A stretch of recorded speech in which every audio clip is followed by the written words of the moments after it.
ಇಂಥ ಒಬ್ಬ ವ್ಯಕ್ತಿಗಳು ಒಬ್ಳಿಗೆ ಒಬ್ರಿದ್ರೆ ಸಾಕು. ಇಂಥ ಒಬ್ಬ ವ್ಯಕ್ತಿಯನ್ನ ನನ್ನ ಸಹೋದರ ಅಂತ ಹೇಳ್ಕೊಳ್ಳೋದಕ್ಕೆ ನಾನು ತುಂಬಾ ಹೆಮ್ಮೆ ಪಡ್ತಾ ಇದ್ದೀನಿ. ತಾಯ್ಲೂರು ಗ್ರಾಮದಲ್ಲಿ ನನ್ನ ಒಂದು ಕಿರಿಯ ಸಹೋದರನ ಶ್ರೀನಿವಾಸ್ ಅವರ ಅಚ್ಚಂಪಲ್ಲಿ ಶ್ರೀನಿವಾಸ್ ಅವರ ಹುಟ್ಟುಹಬ್ಬಕ್ಕೆ ಆಶೀರ್ವದಿಸಲು ಬಂದಿರತಕ್ಕಂಥ ಎಲ್ಲ ನಮ್ಮ ಸಹೋದರರಿಗೂ ಹಿರಿಯರಿಗೂ ಎಲ್ಲ ನಮ್ಮ ಆತ್ಮೀಯರಿಗೂ ಸಹ ನಾವು ಈ ವೇದಿಕೆ ಮುಖಾಂತರ ಧನ್ಯವಾದಗಳನ್ನ ಅರ್ಪಿಸ್ತಾ ಇದ್ದೀವಿ. ಏನು ನಮ್ಮ ಸಹೋದರ ಶ್ರೀನಿವಾಸ್ ಅವರು ಈ ಚಿಕ್ಕ ವಯಸ್ಸಿಗೆ ಸುಮಾರು ಜನ, ಸಾವಿರಾರು ಜನ ಬದುಕೋಕೆ ದಾರಿ ತೋರಿಸ್ತಾ ಇರ್ತಕ್ಕಂಥ ವ್ಯಕ್ತಿತ್ವ ಇರ್ತಕ್ಕಂಥ ವ್ಯಕ್ತಿ.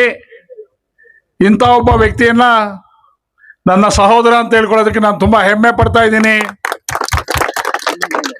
ಇಂಥ ಒಬ್ಬ ವ್ಯಕ್ತಿಗಳು ಒಬ್ಳಿಗೆ ಒಬ್ರಿದ್ರೆ ಸಾಕು.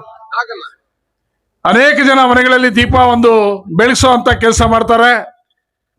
ಅಂತ ಒಂದು ವ್ಯಕ್ತಿತ್ವ ಇರತಕ್ಕಂಥ ಅವರ ಅಣ್ಣ ತಮ್ಮಂದ ಸಹೋದರರು ಶ್ರೀನಿವಾಸ್ ಹಾಗೂ ಸುಬ್ರಹ್ಮಣ್ಯ ಅಂತ ಈ ಭಾಗದ ಹೆಚ್ಚಿನ ಜನಸಂಖ್ಯೆ ಇರ್ಬೋದು. ನಮ್ಮ ತಾಲೂಕಿನಿಂದ ಅನೇಕ ಜನ ಅವರ ಒಂದು ಕಂಪನಿಯಲ್ಲಿ ಕೆಲಸ ಮಾಡ್ತಾ ಬೆಂಗಳೂರಲ್ಲಿ ನೆಲೆಸುವಂತ ಅವಕಾಶ ಮಾಡಿಕೊಟ್ಟಿದ್ದಾರೆ. ಮುಳಬಾಲ್ ತಾಲೂಕಿನಲ್ಲೂ ಸಹ ಅನೇಕ ಜನ ಅವರ ಒಂದು ಆಶೀರ್ವಾದದಿಂದ ಸಂಪಾದನೆ ಮಾಡಿ ಬದುಕ್ತಾ ಇದ್ದಾರೆ.